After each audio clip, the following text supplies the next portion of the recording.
അപ്പൊ ക്രിസ്മസ് ആയിട്ട് നമ്മൾ ഒരു ഈസി വൈനാണ് ഉണ്ടാക്കാൻ പോകുന്നത്. ആർക്കും ഉണ്ടാക്കാം. അതിനുവേണ്ടി നമുക്ക് വേണ്ടത് 4 കിലോ മുന്തിരിങ്ങ, അതുപോലെ 2 കിലോ പഞ്ചസാര ഉണ്ടെങ്കിൽ നമുക്ക് കുറയ്ക്കാൻ പറ്റും. അതെ, പിന്നെ കുറച്ച് സ്പൈസസ്, ഗ്രാമ്പൂ, പട്ട, ഏലക്ക, ഇത് ഈസ്റ്റ് അല്ലേ, പിന്നെ കുറച്ച് ഈസ്റ്റ്, പിന്നെ കുറച്ച് ഇഞ്ചി ചതച്ചത്. ഇത്രയും മതി നിങ്ങൾക്ക് ഉണ്ടാക്കാൻ. ഇപ്പൊ ഫസ്റ്റ് സ്റ്റെപ്പ് ഒരു വെള്ളം കഴുകിയിട്ട് രണ്ടാം നമ്മൾ ഓരോന്നായിട്ട് ബ്രാഞ്ചസ് മാറ്റി തീർത്തിടുക. അപ്പൊ കഴുകി വൃത്തിയാക്കിയ മുന്തിരിങ്ങ ഇനി നമ്മൾ സ്ട്രെയിൻ ചെയ്തെടുക്കും. കണ്ടോ, വെള്ളം ഇങ്ങനെ വെള്ളം ഊറ്റിയെടുത്ത് നമ്മൾ അവിടെ ഒരു ക്ലീൻ പാത്രത്തിലോട്ട് ഒഴിക്കുക. അപ്പൊ ക്ലീൻ ആക്കിയ മുന്തിരിങ്ങ നമ്മൾ സത്യം പറഞ്ഞാൽ തോർത്തിയെടുക്കണം. വെള്ളം മാക്സിമം ഒഴിവാക്കുക. നോക്കുമ്പോൾ ഇതിൽ കണ്ടോ, ഇപ്പൊ കുറെ വെള്ളം ഉണ്ട് ഇത്രയും. ഇത് നമുക്ക് ആവശ്യമില്ല. അപ്പൊ ഒന്നും കൂടി ഒരു തുണിയിലിട്ട് എടുക്കുക. വെള്ളം മാക്സിമം കളയാൻ ശ്രമിക്കുക. ഇനി നെക്സ്റ്റ് സ്റ്റെപ്പ് എന്ന് വെച്ച് കഴിഞ്ഞാൽ നിങ്ങൾ മുന്തിരിങ്ങ ഒന്ന് ഉടച്ചെടുക്കുക. കൈയോട് നന്നായിട്ട് ഉടയ്ക്കുക. ഒന്നും വിചാരിക്കേണ്ട, നന്നായിട്ട് എല്ലാ ബോൾസും ഉടക്കുക. ബോൾസ് ക്രഷ് ചെയ്യുക. ഒരു ദാക്ഷിണ്യം വിചാരിക്കുന്നത് പുള്ളി പഴയ ക്രഷർ. അപ്പോൾ ഗൈസ്, നമ്മുടെ ഈ ക്രഷ്ഡ് ഗ്രേപ്പിനെ ഗ്ലാസ് ജാറുകളിലോട്ട് മാറ്റാം. ഇനി നമുക്ക് ഇതിൽ കുറച്ച് പഞ്ചസാര ഇടാം. ഇപ്പൊ ഇത് 2 കിലോ കാണുമല്ലോ ഇതിനകത്ത്. 1 കിലോ പഞ്ചസാര ഇടാം, അല്ലെങ്കിൽ 750 ആയാലും മതി.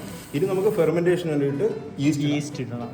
ഇനി നമുക്ക് കുറച്ച് സ്പൈസസ് ഇടാം. കുറച്ച് പട്ട, ഗ്രാമ്പൂ, ഏലക്ക. ഇനി നെക്സ്റ്റ് ആയിട്ട് നമുക്ക് ഇടേണ്ടത് ഇഞ്ചിയാണ്. ഫെർമെന്റേഷനെ ഹെൽപ്പ് ചെയ്യും, പിന്നെ നല്ലതാണ് ഡൈജഷന്. അപ്പോൾ നമുക്കിത് ഫെർമെന്റ് ചെയ്യാൻ വേണ്ടി കുറച്ച് വീറ്റ് എടുത്ത് ഇനി നെക്സ്റ്റ് സ്റ്റെപ്പ് എന്ന് വെച്ച് കഴിഞ്ഞാൽ നമ്മൾ നന്നായിട്ട് ഒരു വുഡൻ തവി വെച്ചിട്ട് ഇളക്കുക.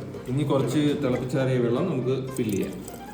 ഓക്കെ, ഇനി നമ്മൾ ഈ തുണി ഇട്ടിട്ട് നമ്മൾ ഇതിനെ അടച്ച് മൂടി വെക്കണം, കെട്ടണം.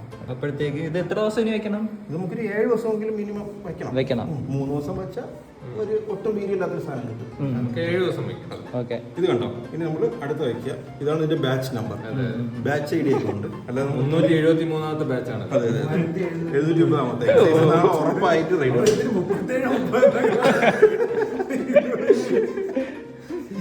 ഇത് അടച്ചു വെച്ചിട്ട് എല്ലാ ദിവസവും ഏതെങ്കിലും ഒരു നേരം വന്നത് തുറക്കുക. മറ്റുള്ള പറയുന്ന മിണ്ടാതെ ഉരിയാടാതെ ഒരു നേരം, രാവിലെയോ രാത്രിയോ വന്ന് ഒരു സൈഡിലോട്ട് മാത്രം ഇളക്കുക. ക്ലോക്ക് വൈസ് മാത്രമേ ഇളക്കാം. ക്ലോക്ക് വൈസ് ആണെങ്കിൽ clockwise, anti clock vice ആണെങ്കിൽ anticlockwise. Clockwise. Okay. അത് കഴിയുമ്പോൾ ഒരാഴ്ച കഴിയുമ്പോഴത്തേക്ക് നമ്മുടെ സ്വാദിഷ്ടമായ വൈൻ റെഡിയാവും. അതാവുമ്പോ നമുക്ക് കാണാം അല്ലേ? അതെ, നിങ്ങൾ കാത്തിരിക്കുക. നിങ്ങൾ ഇത് വാങ്ങുക. നിങ്ങൾ എല്ലാവരും വീട്ടിൽ ഉണ്ടാക്കണമെങ്കിൽ വീട്ടിലുണ്ടാകണമെങ്കിൽ ഗ്രേപ്സ് വാങ്ങി ഇടുക. വാങ്ങരുത്.